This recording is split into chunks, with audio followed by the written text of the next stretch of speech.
Obviously, Republicans are facing challenges across the country. There's some early bellwethers for 2026 that don't look great. One of those that earlier this week, the city of Miami, for the first time in 3 decades, voted openly for a Democrat. Joining us on the line to discuss is the mayor of Miami, who is a Republican, Francis Suarez. Mayor Suarez, thanks so much for taking the time. Really appreciate it. Good to be with you, Ben. So obviously, Republicans just suffered an electoral defeat in Miami in the race to succeed you for the first time in 3 decades. What do you think is happening? Well, first you have to demystify that headline a little bit, right? As you know, we live in a world of sort of fake news, and so you gotta first parse that out. It seems to come from this idea that the last Democrat was elected in 1985. The problem with that math is that from 85 to 93, the mayor was an independent, right? Not a Republican. From 93 to 97, we had a Republican. But then from 2001 to 2009, right in the middle of that, you had an independent Democrat, essentially a Democrat, because he was the guy who was a Democrat before he was mayor. He was an independent for 2 terms. And then he became the chair of the Democratic Party of Florida as the mayor. So the guy was a Democrat, basically, right?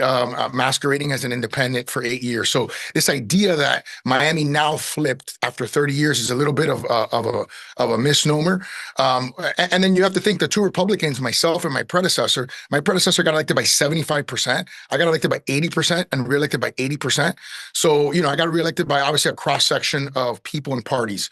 So this was the first election that was partisan. There's no doubt about that, right? And the problem with it, and the problem with the partisan race in Miami, if you're a Republican, is if you look at the party breakdown, Republicans are last out of the 3 major categories, right? So you have Democrats are number 1, MPAs are number 2, and Republicans are number 3. It's not a huge margin, but it's a big enough it's significant enough that if you run a strictly partisan race, you're probably going to lose, right?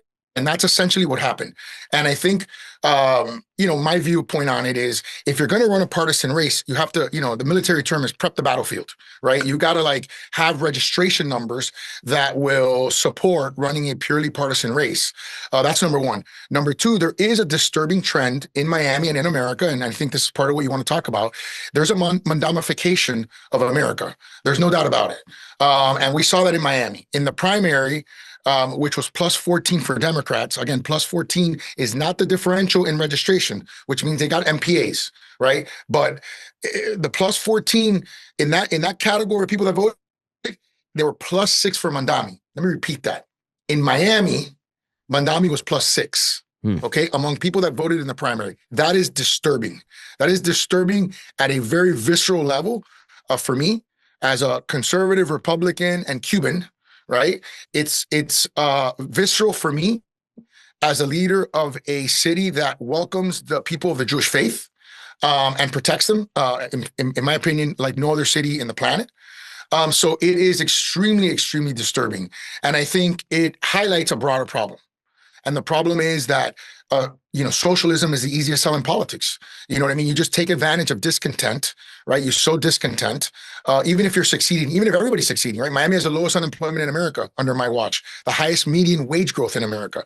We've moved companies that manage $13 trillion in AUM to our ecosystem in the last few years, 500% increase, in the venture capital pipeline. I mean, all these KPIs that are success, lowest taxes ever, highest bond rating, highest reserves in history, lowest homicide rate almost in our entire history. Last year we had 27. We started recording them in 1946. We had 31.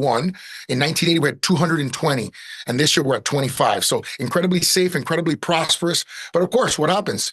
Democrats start focusing on the negative.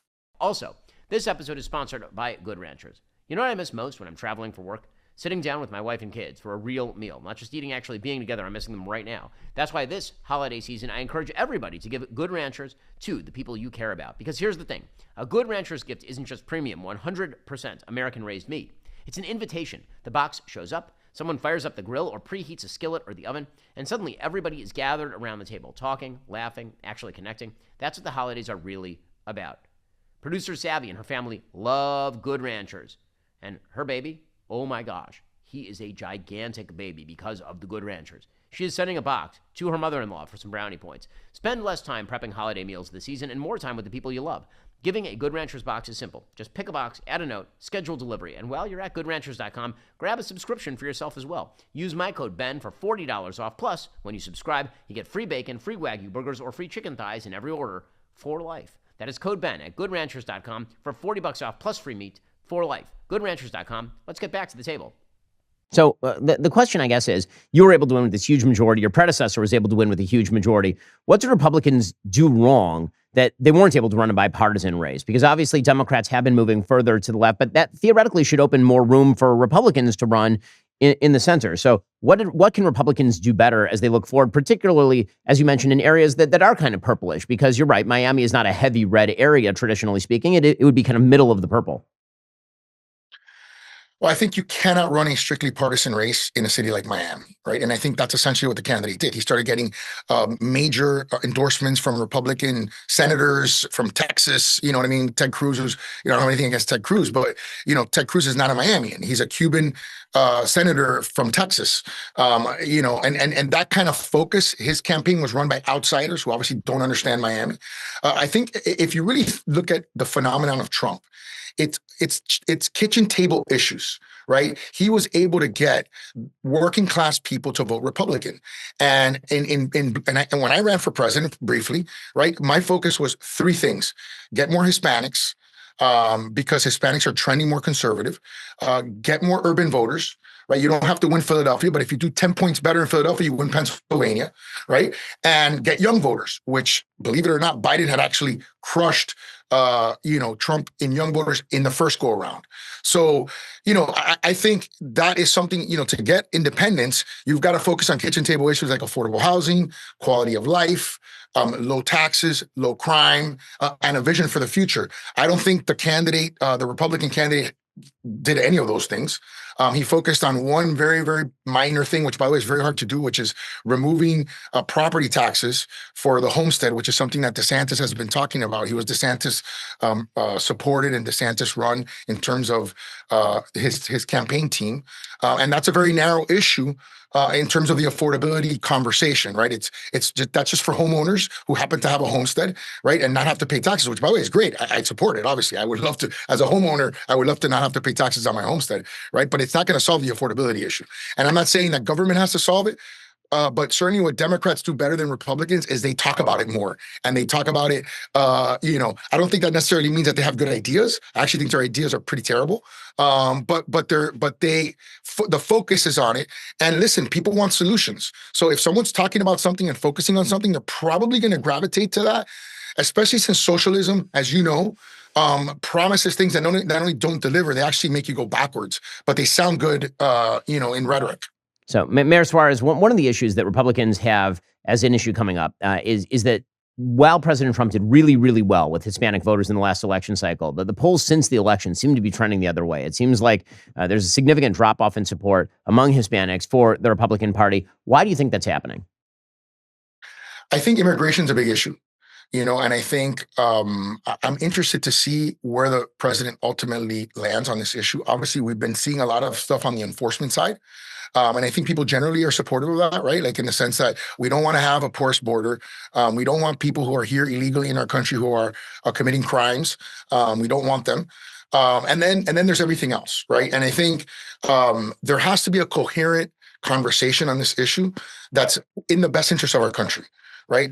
My parents came here legally from Cuba at 12 and 7. Right. A lot of Cubans had, I call it super status for many, many years with the wet foot, dry foot policy that was actually implemented by Clinton initially, where they got automatic asylum if they touch land in the United States. So I think there has to be a broader conversation based on metrics that talk about what is best for the country. And what are the metrics that I would talk about? Unemployment. Right? What are the workers that we need in particular industries? I mean, there's some industries that are going to propel the economy of the future. We need to make sure that we're competitive when it comes to that. We have a declining birth rate, like a lot of major industrialized countries around the world.